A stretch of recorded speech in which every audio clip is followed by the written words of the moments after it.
ठरलं तर मग या मालिकेच्या 21 डिसेंबरच्या भागामध्ये कल्पना चैतन्याला सांगत असते, आत्ताच्या आत्ता ही बॅग घे आणि त्या मुलीच्या घरी देऊन ये. त्या मुलीची कोणतीही आठवण माझ्या घरात नको आहे. ही बॅग ने आणि तिच्या तोंडावरती फेकून ये आणि पुन्हा या घराशी तिचा काही संबंधच राहणार नाहीये याची सुद्धा मी चांगलीच काळजी घेईन. असं म्हणत चिडलेली कल्पना ती बॅग आता अर्जुनला न देता चैतन्याला देते आणि चैतन्याला ती बॅग साईडला द्यायला सांगते. चैतन्य म्हणतो, मी ऑन दी वेच आहे, मी आता तिकडेच निघालो होतो, जाता जाता मी ती बॅग देईन.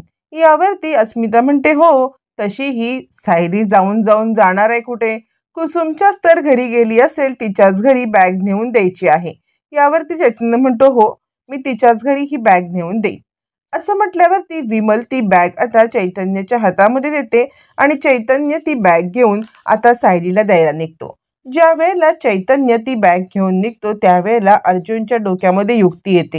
हेच कारण आहे किंवा हेच मला आता निमित्त आहे की मी सायलीला जाऊन भेटू शकतो आणि त्या बॅग देण्याच्या निमित्ताने तरी मला सायलीची भेट होईल. असा विचार करत धावत पळत अर्जुन सुद्धा चैतन्याच्या मागे निघतो. निघताना तो कल्पनाला म्हणतो, मला सुद्धा ऑफिसमध्ये खूप महत्त्वाचं काम आहे आणि तसाच्या तसा तो आता ऑफिसला जायला निमित्त करून सायलीला भेटायला निघतो. कल्पनाचं या सगळ्याकडे लक्ष नसतं, पण अस्मिता अचूक हेरते की हा अर्जुन कोणताही ऑफिसला वगैरे चाललेला नाहीये, तो चैतन्याच्या बरोबर सायलीला भेटायला चाललेला आहे. पण कल्पनाचं तिकडे तेवढं लक्ष नसतं. तोपर्यंत इकडे मधुभाऊ आपल्या सोफ्यावरती बसून काहीतरी कागदपत्र गोळा करत असतात, जेणेकरून आता कोणता तरी नवीन वकील पाहण्यासाठी त्याला सगळे जुने कागदपत्र दाखवायला हवेत. म्हणून मधुभाऊ सगळे कागदपत्र गोळा करत असतात. त्याच वेळेला तिकडे आता सायली मधुभाऊंसाठी चहा घेऊन येते. ज्या वेळेला सायली मधुभाऊंना चहा देते त्यावेळेला मधुभाऊंच्या हातामधले काही पेपर खाली पडतात. पेपर खाली पडल्यावरती मग मधुभाऊ ते पेपर घ्यायला वाकणार तितकेच सायली त्यांना थांबवते आणि सायली ते पेपर त्यांच्या हातामध्ये द्यायला लागते. ज्या वेळेला सायली पेपर हातात देते त्यावेळेला सायलीच्या गळ्यातलं मंगळसूत्र हे खाली लटकायला लागतं. मंगळसूत्र लटकायला लागल्यावरती मग आता मधुभाऊंच्या डोक्यात अजून तिडीक जाते. आत्तापर्यंत मंगळसूत्र दिसत नव्हतं तोपर्यंत मधुभाऊ काहीच बोलले नाही, पण ज्या वेळेला मंगळसूत्र घातलेलं दिसतं त्यावेळेला चिडलेले मधुभाऊ कुसुमला आवाज देतात, कुसुम कुसुम लवकर इकडे ये. असं म्हटल्यावरती कुसुम आता तिकडे येते आणि आता कुसुम आल्यावरती मग कुसुम म्हणायला लागते, काय झालं मधुभाऊ? त्यावरती मधुभाऊ म्हणतात, एका अविवाहिता स्त्रीच्या गळ्यामध्ये हे असलं मंगळसूत्र मला आवडत नाहीये, आत्ताच्या आत्ता हिला हे मंगळसूत्र काढायला सांग. असं म्हटल्यावरती मग मात्र सायली म्हणते, नाही मधुभाऊ, अहो तुम्ही असं काय करताय? हे मंगळसूत्र हे एकमेव नात्याचं माझ्या प्रतीक आहे आणि हे मंगळसूत्र एकदम पवित्र नात्याचं बंधन आहे. हे पवित्र बंधन मी कधीही काढणार नाही. असं म्हटल्यावरती मधुभाऊ म्हणतात, कुसुम पवित्र बंधन काय असतं हे कॉन्ट्रॅक्ट मॅरेज करणाऱ्यांना नाही कळत. माझी वत्सला सुद्धा मंगळसूत्र घालायची, पण ते तिने मनापासून स्वीकारलं होतं मला नवरा म्हणून आणि म्हणून ते मंगळसूत्र ती घालत होती. हे असलं ही असली कॉन्ट्रॅक्ट मॅरेजची थेरं करणाऱ्यांनी मंगळसूत्र घालायचं नाहीये. असं म्हटल्यावरती सायली हादरते. सायली आपल्या मंगळसूत्राला हात ठेवते आणि मधुभाऊ काहीही झालं तरी सुद्धा मी हे मंगळसूत्र काढणार नाही म्हणजे नाही असं म्हणायला लागते. तोपर्यंत मधुभाऊ चिडतात आणि मधुभाऊ म्हणतात, हे बघ, या नात्याला काही अर्थ नाही. ज्याप्रमाणे या नात्याला अर्थ नाही त्याचप्रमाणे कोणत्याही प्रकारच्या या मंगळसूत्राला सुद्धा अर्थ नाहीये. आत्ताच्या आत्ता काढून टाक. यावरती सायली म्हणायला लागते, मधुभाऊ ऐका ना, मधुभाऊ ऐका माझं. यावरती मधुभाऊ ऐकायला तयार नसतात. कुसुम म्हणते, मधुभाऊ थांबा ना, आपण सायलीला एक संधी देऊया ना. मधुभाऊ म्हणतात, संधी? कसली संधी? आणि हिचं हे लग्न मुळातच खोटं असल्यामुळे हिला संधी देण्याची काहीही गरज नाहीये. त्यावरती सायली म्हणते, मधुभाऊ आमचं लग्न खरं आहे, आमचं लग्न खरं आहे आणि तितकंच पवित्र आमचं बंधन आहे. मधुभाऊ म्हणतात, हो का? तुझं लग्न खरं आहे आणि तुझं पवित्र बंधन आहे, तर तू मला एक गोष्ट सांग, लग्न झाल्यानंतर तुमच्यामध्ये नवरा बायको म्हणून कसे संबंध होते ग? असं म्हटल्यावरती आता सायली मान खाली घालते. मान खाली घालून सायली एका बाजूला बघायला लागते आणि त्याचवरती कुसुम म्हणते, मधुभाऊ अहो तुम्ही काय प्रश्न विचारलात हा? एका बापाने मुलीला विचारावा असा प्रश्न आहे का हा? मधुभाऊ म्हणतात, माझं दुर्दैव की हा प्रश्न एका बापाने एका मुलीला विचारावा लागतोय. पण मला या प्रश्नाचं उत्तर ऐकायचंच आहे. लग्न झाल्यानंतर तुमच्यामध्ये नवरा बायकोचे संबंध होते का ग? असं म्हणत मधुभाऊ स्पष्टपणे आता सायलीला प्रश्न विचारतात. सायली लाजेने मान खाली घालते आणि काहीही बोलण्यासाठी नकार देते. सायलीला रडण्यापलीकडे खरंच काही समजतच नसतं की काय करू. मधुभाऊंनी हा काय प्रश्न विचारला, पण मधुभाऊंना उत्तर हवंच असतं. त्यावरती आता कुसुम म्हणते, मधुभाऊ जाऊ दे ना, हा विषय सोडून द्या. मधुभाऊ म्हणतात, नाही, हा विषय मला सोडून द्यायचा नाहीये.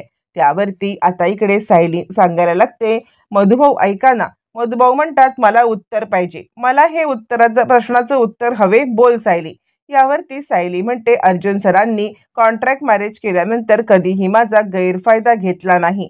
लग्नानंतर आमच्यामध्ये कोणत्याही प्रकारचे नवरा बायकोचे संबंध नाहीयेत. मधुभाऊ म्हणतात, हेच ऐकायचं होतं मला. जर तुमच्यामध्ये नवरा बायकोचे कोणत्याही प्रकारचे संबंध नाहीयेत तर तुमचं लग्नच खरं कसं मानायचं मी? एकतर ते कॉन्ट्रॅक्ट मॅरेज, कागदावरती सह्या करून केलेलं लग्न, आणि त्यानंतर तुम्ही दोघं नवरा बायको म्हणून कधी वावरलातच नाहीत. त्यामुळे हे लग्न जगासाठी होतं ना. मग जगासाठी असलेल्या लग्नाचा हा मंगळसूत्र घालण्याची तुला काही गरजच नाहीये. काढून टाक मंगळसूत्र. असं म्हटल्यावर ती सायली म्हणते, ऐका ना मधुभाऊ, तुम्ही जे लग्न खोटं म्हणताय ना, ते लग्न देवा ब्राह्मणांच्या साक्षीने झालेलं आहे. जरी आमचं कॉन्ट्रॅक्ट मॅरेज असलं तरी सुद्धा आम्ही रितसर देवळामध्ये जाऊन लग्न केलेलं आहे. देवळामध्ये जाऊन देवा ब्राह्मणांच्या साक्षीने मंत्रवत 7 फेरे घेतलेत आणि सगळं विधिवत केलेलं आहे. कोणत्याही प्रकारे फक्त कागदावरती सही करून आमचं लग्न झालेलंच नाहीये.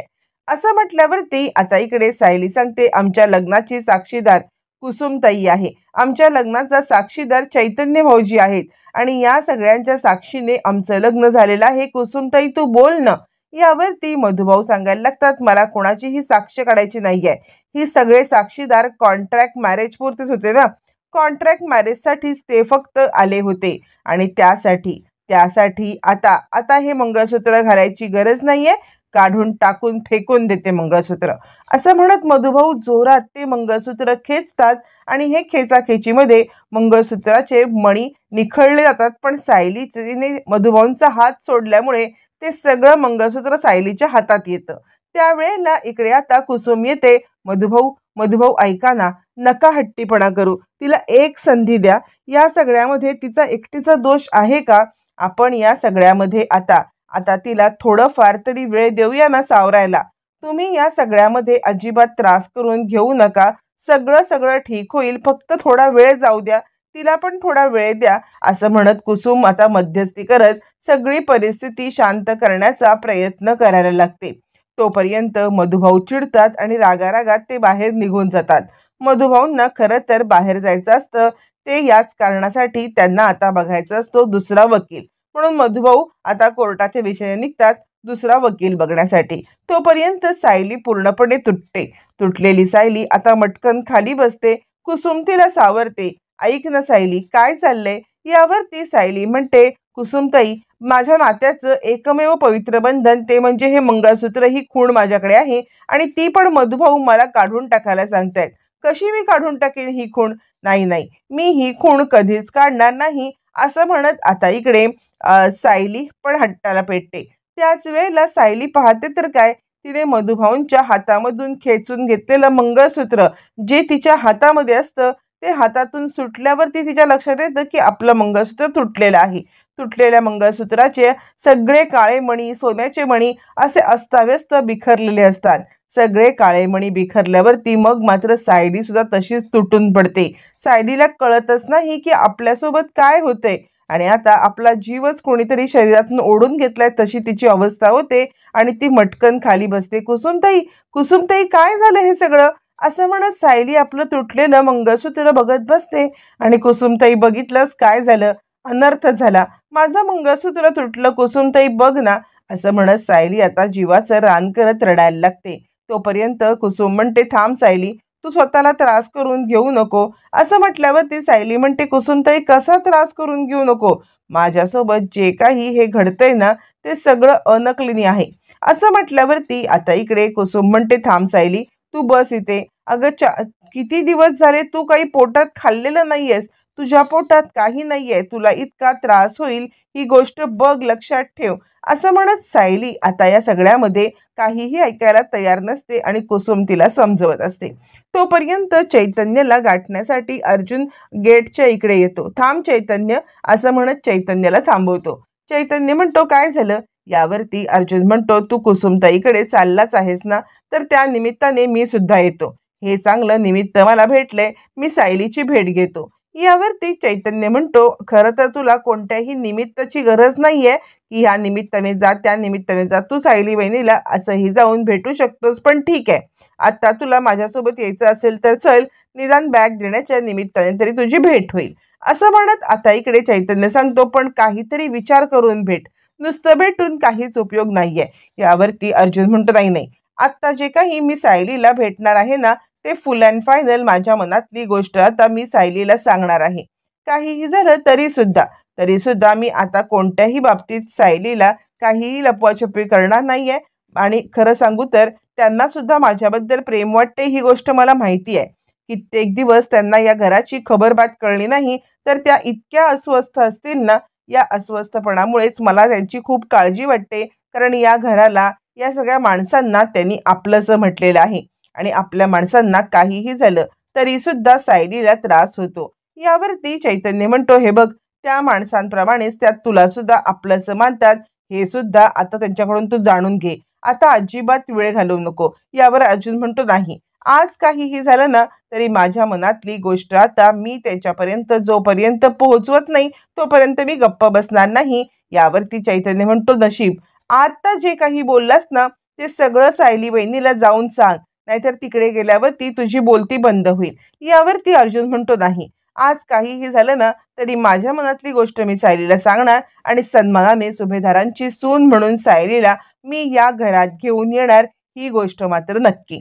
असं म्हटल्यावरती आता इकडे चैतन्य म्हणतो चल, वेळ वाया घालवू नकोस. आणि अर्जुन आणि चैतन्य दोघंही सायलीला भेटायला कुसुमच्या घरी यायला निघतात. त्याच वेळेला इकडे आता कल्पना आपल्या इकडे बसलेली असते आणि आगीमध्ये तेल ओतण्यासाठी अस्मिता येते. अस्मिता कल्पनाला म्हणायला लागते मम्मा, मगाशी ज्या वेळेला अर्जुन खाली आला होता त्यावेळेला चैतन्य त्याला म्हणत होता की आपण ऑफिसला जाऊया का, पण त्यावेळेला तो म्हटला की नाही, माझी तब्येत नाहीये बरोबर, मी नाही ऑफिसला येत किंवा माझा मूड नाहीये, मी ऑफिसला येऊ शकत नाही. यावरती कल्पना म्हणते मग तू हे मला कशाला सांगतेस? यावरती आता इकडे अस्मिता सांगायला लागते अगं मम्मा अशी काय करतेस, म्हणजे आत्ता बघितलंस ना चैतन्य ज्या वेळेला पटकन बाहेर पडला त्यावेळेला अर्जुन कसा त्याच्या मागोमाग बाहेर पडला. याच्यावरून मला एक गोष्ट कळते आहे की अर्जुन आहे ना या चैतन्याच्या सोबत निमित्त करून तू कपडे दिलेस ना, ते कपडे घेऊन तोच सायलीला भेटायला जाईल. तू चैतन्याला हे काम दिलं होतंस पण हे काम अर्जुनच करणार, तू लक्षात ठेव. यावरती कल्पना म्हणते हे बघ, तो काही लहान नाहीये, त्याला स्वतःचं भलंबुलं कळतं, त्याला काय करायचं नाही हे सगळं समजतं. यावरती अस्मिता म्हणते त्याला कळलं असतं तर ना, अगं तुला माहिती आहे का, ती सायली या सगळ्यामध्ये सुभेदारांची सून होण्याची जी स्वप्न बघत होती ती स्वप्नभंग पावलेत. मग जर का आता अर्जुन तिकडे गेला तर ती त्याला अजिबात सोडणार नाही, त्याला अशी गळी पाडेल ना, आणि गळी पाडून ती त्याला या सगळ्यामध्ये ना पुन्हा अडकवून ठेवेल. अडकवून ठेवल्यावरती मग मात्र आपल्या अर्जुनची सुटका होणं कठीण आहे आणि त्यामुळे मला टेन्शन वाटतं. तू एक काम कर, तू आत्ताच्या आत्ता अर्जुनला कॉल करून तू या सगळ्यामध्ये आता त्याला विचार तू कुठे आहेस विचार, आणि एवढंच करून थांबू नकोस, तर तू एक काम कर, त्याला ताबडतोब घरी बोलव. असं म्हटल्यावरती कल्पना चिडते आणि अस्मिता, वेड लागलंय का तुला? अगं तो काही शाळकरी मुलगा आहे का की त्या शाळकरी मुलाला मी या सगळ्यामध्ये घरी बोलवून या सगळ्यामध्ये त्याला हे करू? हे बघ, अर्जुनला त्याचं भलंबुरं कळतं आणि त्याचं भलंबुरं त्याला कळत असल्यामुळे मी या सगळ्यामध्ये काही पडणार नाही. त्याचा निर्णय आहे, तो मोठा आहे, त्याला जो निर्णय घ्यायचा तो घेईन, तू माझे कान भरणं बंद कर. असं म्हणत इकडे आता कल्पना अस्मिताचं तोंड बंद करते आणि अस्मिताला या सगळ्यामध्ये गप्प राहायला सांगते. अस्मिता विचार करते हे काय, म्हणजे आता ही मम्मा पण माझं काही ऐकत नाहीये, ना मम्मा ऐकत आहे ना घरातलं कुणी हे करत आहे. मला काहीतरी करायलाच पाहिजे जेणेकरून या सगळ्यामध्ये मला आता अर्जुनला सायलीला भेटण्यापासून थांबवता येईल. पण माझं म्हणणं ऐकणार तरी कोण, असं म्हणत इकडे आता अस्मिता विचार करते, मी काय करू काय करू, प्रियाला फोन करू का, तन्वीला कॉल करू का, असं तिच्या डोक्यामध्ये प्लॅनिंग चालू असतं. तोपर्यंत सायली इकडे भारावलेली असते, सारी भांबावलेली असते, काय करावं तिला कळत नसतं. या सगळ्यामध्ये आता मात्र सायलीला सायलीला आता ते सगळे मणी गोळा करताना कुसुम पाहते आणि सायलीला कुसुम सांगते, हे बघ सायली, आत्ताच्या आत्ता काहीतरी खाऊन घे बरं. सायली म्हणते, नाही, असाच माझा जीव गेला तर बरं होईल. हे सगळे जे काही यातना मला होत आहेत ना, या यातना तरी होणार नाहीयेत. मला आता हे सगळं सहनच होत नाहीये. अर्जुन सरांच्या नावाचं घातलेलं मंगळसूत्र तुटणं याच्यासारखं दुःख नाहीये माझ्या आयुष्यामध्ये. यावरती मग कुसुम बोलायला लागते, सायली, सायली तू शांत हो बरं. तू पहिले काहीतरी खाऊन घे, कारण अशीच अवस्था राहिली तर तुझ्या तब्येतीवरती परिणाम होईल. पण सायली काहीही ऐकायला तयार नसते. कुसुम म्हणते, ठीक आहे, तू एक काम कर, तू सगळे मणी गोळा कर. कदाचित हे मणी गोळा करून तुझ्या मनाला शांती लाभेल. असं म्हणत कुसुम तिला मणी गोळा करण्यासाठी सांगते, पण तू वेड्यासारखं काहीतरी बडबडू नकोस हा. तू असं वेड्यासारखं काहीही बडबडलीस तरी सुद्धा मला चालणार नाहीये. असं म्हणत इकडे आता कुसुम सायलीला दम देते आणि मी तुझ्यासाठी काहीतरी खायला करून आणते, तू मणी भर आणि काहीतरी खाऊन घे. असं म्हणत कुसुम उठणार, पण तितक्यात सायलीला चक्कर येते.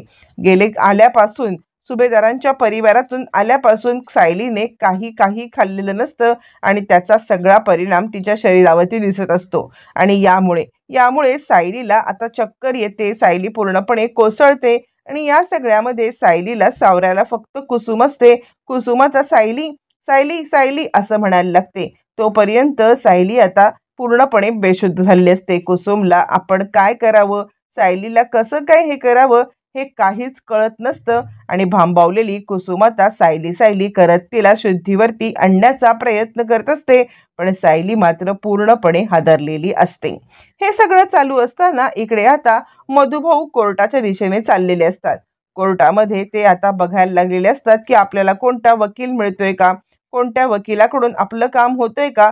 पण त्याच वेळेला इकडे आता एक धावत धावत वकील त्यांच्या मागे येतो. आता मधुभाऊंच्या मागे वकील येण्या इतके मधुभाऊ कोणी मोठे नसतात, पण मधुभाऊंना धक्काच बसतो. काय चाललंय हे सगळं असा विचार करत ते म्हणतात, तुम्ही तुम्ही कोण?" यावरती आता इकडे सांगायला लागतात तो माणूस की "अहो मी वकील, तुम्ही मधुकर ठाकूर ना? मधुकर ठाकूर, मला तुमच्याशी महत्त्वाचं बोलायचं आहे." यावरती मधुभाऊ म्हणतात, कशाबद्दल? त्यावरती ते सांगतात, अहो तुमची केस अर्जुन सुभेदार घेत होते ना, मग मध्येच तुमची केस अर्जुन सुभेदार यांनी का बरं सोडली, त्या संदर्भात मला चौकशी करायची आहे. आता अर्जुन सुभेदार यांनी केस का सोडली याचं उत्तर मधुभाऊंकडे असतं, पण ते उत्तर मधुभाऊ आता कोणाला देऊ शकत नसतात. मधुभाऊंना या सगळ्यामध्ये काय उत्तर द्यावं, कसं उत्तर द्यावं काहीच कळत नसतं आणि त्यामुळे मधुभाऊ गप्पच बसतात. कारण जो घडलेला प्रकार असतो तो सगळ्या प्रकारामुळे आता मधुभाऊ अगदी हा विषय न काढण्यापर्यंत पोहोचलेले असतात. पण त्याच वेळेला इकडे आता तो म्हणायला लागतो, बरं ते जाऊ दे, तुम्हाला नसेल सांगायचं की का त्यांनी ही केस सोडली तर ठीक आहे, त्यांनी ही केस का सोडली हे तुम्ही सांगू नका, पण मी तुम्हाला एक गोष्ट सांगतो की मी या केसचा आधीपासून फॉलोअप घेतोय. काहीही झालं तरी सुद्धा हा फॉलोअप मी कधीपासून घेत आहे आणि हे सगळं मला या केस संदर्भात माहिती आहे. तुमची जर का हरकत नसेल तर मी ही केस लढायला तयार आहे. असं म्हटल्यावरती मधुभाऊ म्हणतात, काय तुम्ही ही केस लढणार? यावरती तो माणूस सांगायला लागतो, हो, म्हणजे आता कसं आहे, अर्जुन सुभेदार यांनी ही केस जरी लढत असले ना, तरी त्यांनी ती केस इतक्या व्यवस्थितपणे लढलेलीच नाहीये. त्यांनी त्यातले बरेचसे लूफॉल बघितलेच नाहीत. त्यांनी या सगळ्यामध्ये आता म्हणजे आपण कितीही सांगण्याचा प्रयत्न केला ना, तरी त्यांनी एका झटक्यात ही केस जिंकू शकत होते, पण त्यांनी ते केलं नाही. मला असं वाटतंय की ही केस त्यांच्यापेक्षा मी जास्त चांगल्या पद्धतीने लढू शकेन, तुम्ही ही केस मला द्या. त्यावरती मधुभाऊ म्हणतात, हो, पण फी तुमची? यावरती ते म्हणतात, नाही नाही, तुम्ही माझ्या फीची वगैरे काही काळजी करू नका, मी ही केस लढायला तयार आहे, फीचं काहीही प्रॉब्लेम नाही. असं म्हणत तो माणूस मधुभाऊंची केस घेतो. मधुभाऊ भलतेच खुश होतात. तोपर्यंत इकडे आता किल्लेदारांच्या घरामध्ये खूप मोठं आता गडबड चालू असते. इकडे आता प्रिया उदास असते, तिला सुमन आता आलेली असते, तन्वी चल काहीतरी खाऊन घे. यावरती प्रिया सांगते, नाही ग काकी, माझ्या घशाखाली अन्न उतरणार नाही. आता मी आणि आई तिकडे घरी जाऊन आलो ना, त्यावेळेला सुभेदारांच्या परिवारामध्ये काय चालू होतं हे तू बघायला पाहिजे होतंस. सुभेदारांच्या परिवारामध्ये सगळेजण उदास बसले होते आणि त्यांची ही उदास अवस्था बघता मला न घशाखाली अन्न सुद्धा जाणार नाहीये. काय ग आई? यावरती कल्पना आता प्रतिमा सांगायला लागते, हो ग, खरंच आहे ही गोष्ट. म्हणजे आता या सगळ्यांची अवस्था बघता मला पण खूप दुःख झालंय. यावरती प्रिया सांगते, कशी आहे ती सायली? म्हणजे आपल्या सगळ्यांच्या पाठीमध्ये खंजीर खुपसून आता ती आनंदात असेल, पण पण सुभेदार परिवाराची अवस्था खूप खूप बिकट आहे. असं म्हणत इकडे आता प्रिया पुन्हा एकदा सायलीबद्दल विष पेरण्याचं काम अचूक करत असते. तोपर्यंत बिचारी सायली इकडे आता रूममध्ये बसून या सगळ्यामध्ये मणी ओवायचं काम करत असते आणि त्यामुळे आता तिला कसलंही भान राहत नाही. तिकडे कुसुम तिच्यासाठी खायला घेऊन येते आणि आता खायला घेऊन येते त्यावरती सायली काही खायला तयारच नसते. सायली काही खात नसते. कुसुम भरवत असते, थांब अगं, मी तुला खायला भरवते, तुझी तब्येत नाहीये बरी. पण आता सायली काही ऐकत नाही आणि जे घडायचं तेच घडतं. पुन्हा सायली बेशुद्ध पडते. सायली बेशुद्ध पडल्यावरती आता इकडे कुसुम तिला सावरत असते.